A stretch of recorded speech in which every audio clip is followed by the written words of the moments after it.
Bonjour et bienvenue dans cette toute nouvelle vidéo pour les terminales enseignement scientifique. Dans le thème numéro 1, dans Sciences, Climat et Société, je vous propose qu'on aborde tout simplement la prévision du climat futur. Ok, donc on va s'intéresser au climat du futur et à comment on peut le prévoir. En effet, parce que nous avons vu dans la précédente vidéo que actuellement nous assistons à un réchauffement climatique sur l'ensemble de notre planète. Mais concrètement, ça c'est ce qui se passe actuellement. Mais dans le futur, quel pourrait être notre climat? Est-ce que ça ressemble à la carte météorologique qu'on voit par moment sur certains réseaux sociaux qui nous font très peur? Ou est-ce qu'au contraire, on peut imaginer un modèle climatique beaucoup plus calme? Alors bon, c'est ce que nous allons essayer de voir un petit peu dans cette vidéo. Et surtout, bah, bien au-delà de ça, on va s'intéresser à voir comment on arrive à établir des belles cartes comme ça qui font ça. Alors, du coup, dans le premier temps, on va s'intéresser à la modélisation du climat. Et donc, pour modéliser un climat, tout bêtement, on va utiliser un modèle. Alors, un modèle, c'est quoi? Tout simplement, c'est une représentation que l'on a de quelque chose, ok? D'un objet ou bien d'un phénomène, ok? Alors, pour vous donner un exemple, je vais vous prendre l'atome. L'atome, normalement, si vous avez bien suivi la seconde en physique-chimie, vous avez vu qu'un atome, ça ressemble à ça, ok? Enfin, si on fait un modèle de l'atome. Bon, plus précisément, je vais être précis.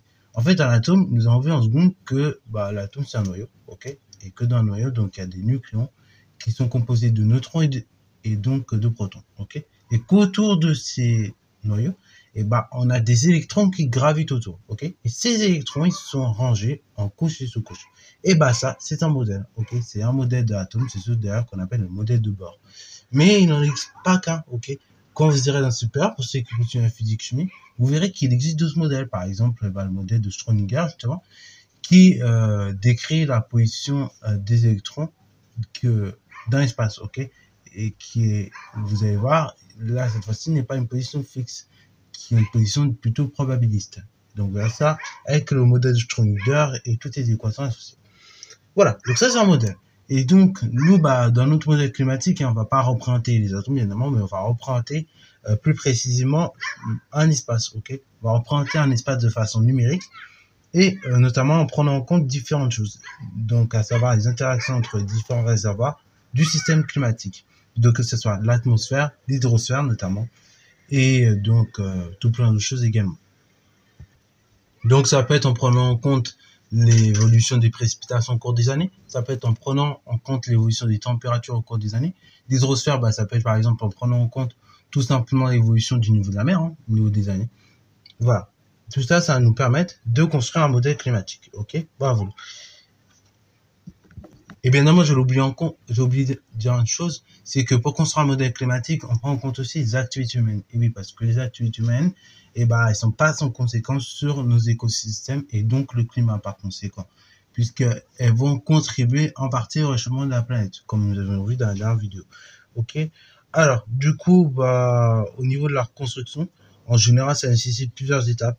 Ok? Et donc, ces modèles-là, après, sont évalués souvent par comparaison avec d'autres modèles qui sont mis en évidence, ok?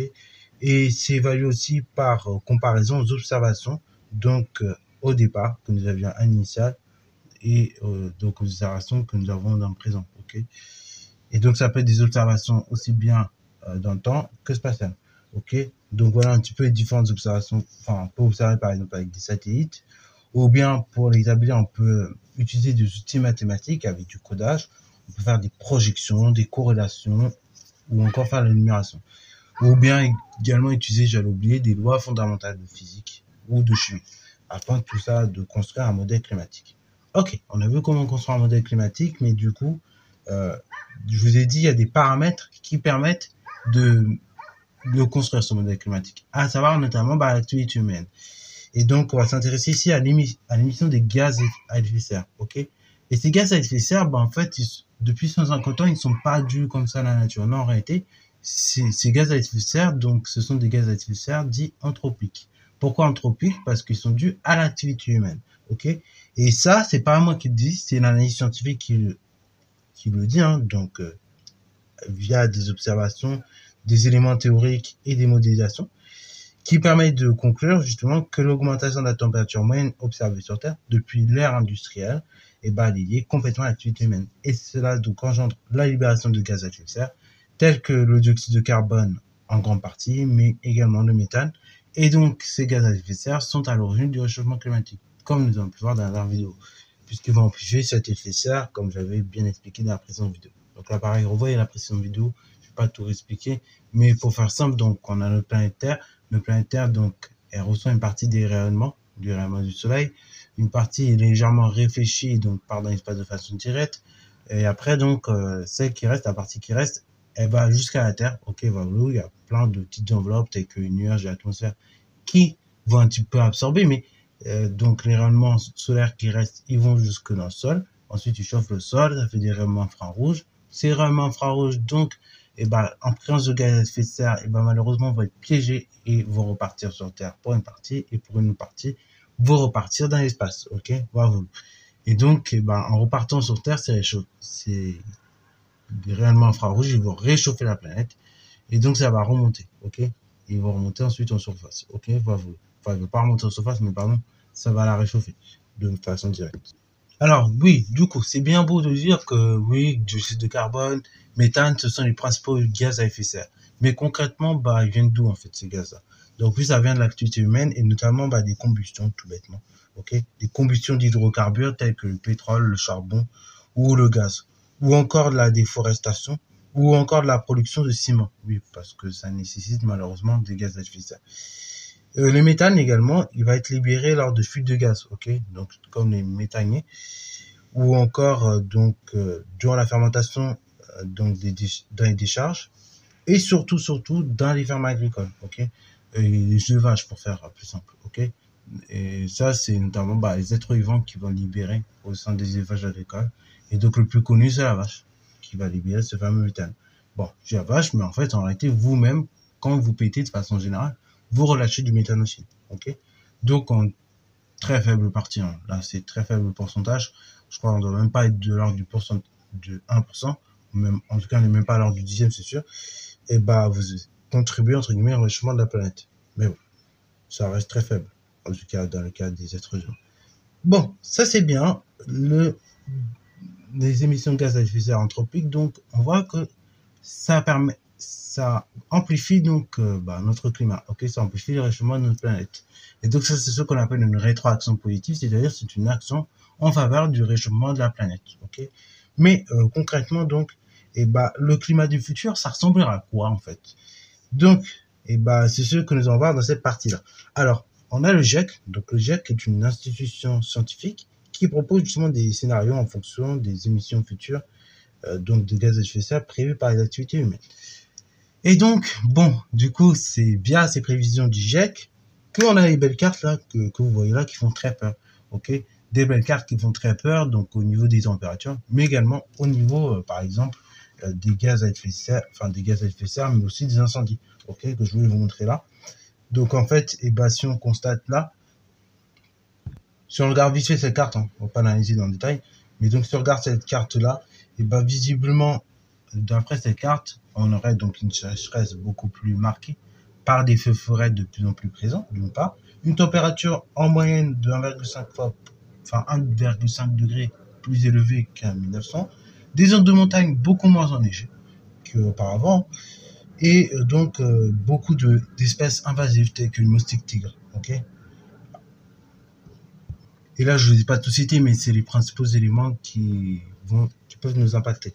Ok. Et donc, les simulations climatiques qui ont été effectuées selon ce modèle, et selon 4 scénarios plutôt, vont montrer avec une forte probabilité d'occurrence une augmentation dans tous les cas de la température atmosphérique, qui se situera entre 1,5 et 5,2 degrés. Ok. Et ce, d'ici à aujourd'hui jusqu'à la fin du siècle. Enfin, aujourd'hui, d'ici le début du 20e siècle, 21e siècle jusqu'à la fin du siècle. Donc vous voyez un petit peu que c'est assez dur, ok. Et d'ailleurs, pour que la Terre reste vivable, petite parenthèse, il faut que la température n'augmente pas plus de 2 degrés, ok, 1,5 degrés, 2 degrés, parce que si elle augmente plus, les niveaux d'océan vont augmenter plus en conséquence, et vous avez certains territoires, je crois que j'avais montré la carte d'ailleurs en 4e, mais qui vont devenir inhabitables, ok. Alors bon, là je vous montre ça à l'échelle de la France, mais si on faisait ça à l'échelle du monde, j'ai pas une carte, mais on aurait certains territoires tels que l'Afghanistan, je crois, je prends toujours cet même exemple, mais c'est pas grave, voilà, on va rien dire, en fait, comme si vous connaissiez pas l'exemple.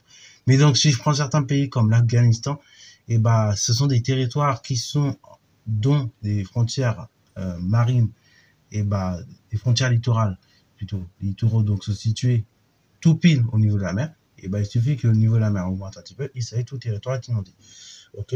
Suite à l'érosion des roches, bah, le long du littoral, qui infiltrerait de l'eau bah, sur le territoire et qui ferait qu'elle serait de plus en plus présente et qui va inonder. Donc, il y a certains territoires qui, d'ici 2100, bah, n'existeront plus. Et donc, on aura un nouveau phénomène qui s'appelle donc l'immigration climatique. D'ailleurs, ce terme il est assez récent. C'est-à-dire qu'au moment où la première fois que je l'ai prononcé dans cette chaîne, je crois 2017-2018, ça faisait à peine un an que ce terme était inventé. C'est-à-dire que clairement, quand j'étais petit, j'avais jamais entendu ce terme. Hein. Et il n'existait pas. C'est-à-dire que ce terme-là, j'ai entendu, j'étais en quatrième, bah, je voulais balancer sur la chaîne littéralement. Voilà, l'année où j'ai entendu. Vous voyez. Et donc, c'est pour ça que dans les modèles démographiques, on verra ça chapitre numéro 12, mais a priori, donc, on s'attend d'ici à 2100 à une diminution de la population, parce que forcément, on aura des migrations climatiques, et entre-temps également, malheureusement, il va y avoir de la population qui va mourir d'ici à 2100. Alors, quand je dis d'ici à 2100, c'est plutôt entre 2100 et plus, ok, qu'on voit la diminution. Mais avant, on aurait quand même une légère augmentation. Bon, globale. Mais pas sur chaque territoire. Ok, parce que là, pareil, il y a des petites divergences entre les territoires. On en parlera justement chapitre 12 sur les modèles démographiques. Mais termine pas ici. Bon, ainsi, donc, nous avons vu que bah, le climat futur, il ne promet pas d'être très beau. Hein. Mais néanmoins, donc, les activités humaines, bah, comme je vous l'ai dit, ça a beaucoup d'influence sur notre climat, ok, sur le climat futur. Et donc, notamment, bah, du coup, on a différents éléments qui permettent de le prouver, ok, tel que bah, le fait que les humains agissent hein, sur l'environnement et donc font augmenter la quantité de gaz à effet de serre, bah, ça entraîne d'abord une élévation du niveau marin entre 2000 et 2100 qui serait de l'ordre du mètre. Également, augmentation de la fréquence et de l'intensité des événements climatiques extrêmes, climatiques et météorologiques extrêmes, tels que les canicules, les tempêtes. Là, pareil, j'avais dit dans la dernière vidéo, je crois que c'est la première année depuis que je suis né, donc 2004, hein, que j'ai vu autant, que j'ai eu autant de séquences où il faisait autant chaud comme ça, autant de séquences caniculaires. Je pense pas que depuis 2004, on ait eu autant de séquences caniculaires.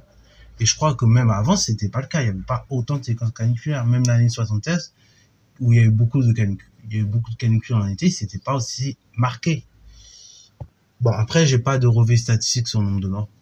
Donc, heureusement d'ailleurs, peut-être. J'ai pas relevé statistique, donc je l'affiche pas. Mais, voilà, c'est quand même assez désastreux. Bon, et c'est pareil, on aura des incendies de plus en plus forts, ce que je vous montrais tout à l'heure avec cette carte, des températures de plus en plus élevées, également des modifications de régime de pluie, c'est-à-dire peut-être on aurait des moments où il n'y aurait pas de pluie, et d'un coup, quand il se met à pleuvoir, c'est pas quelques millimètres cubes là, on serait de l'ordre pratiquement d'un mois, 2 mois de pluie, ok? C'est très souvent ce qui arrive maintenant, dans le sud notamment. Quand il pleut pas pendant très longtemps, environ 9 mois, et puis d'un coup, là, depuis récemment, quand il se met à pleuvoir, c'est des mois de pluie. C'est des mois de pluie qui tombent littéralement. Ah, 2 mois de pluie. On aurait donc acidification des océans. Alors, certains vont me dire, mais pourquoi? Alors, ça, c'est dû à un phénomène physique très simple, chimique très simple. C'est-à-dire qu'en fait, tout bêtement, le dioxyde de carbone, c'est super, l'activité humaine va le délivrer, ok? Il va le libérer. Et donc, en partie, ce dioxyde de carbone, il va être absorbé par l'eau, ok? L'eau va également en absorber une partie de ce dioxyde de carbone libéré. Et donc, l'eau va absorber ce dioxyde de carbone, le dioxyde de carbone plutôt, entre en dissolution avec l'eau, ça forme donc un acide assez instable qu'on appelle l'acide carbonique, HCO3 si je ne me trompe pas.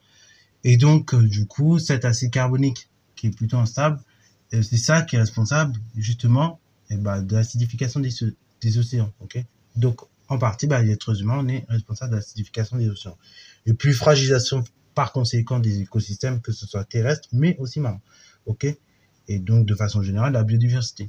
Donc, on aura rupture des chaînes alimentaires et beaucoup de choses. Okay, et donc, beaucoup d'êtres vivants qui sont en disparition. Donc, voilà, c'est pas très beau, le bilan humain, là-dessus. Donc, c'est tout pour cette vidéo. Ça a prévision du climat futur. J'espère qu'elle t'a plu. Si c'est le cas, n'hésite pas à la liker, commenter et bon reste à toi en mathématiques et en sciences.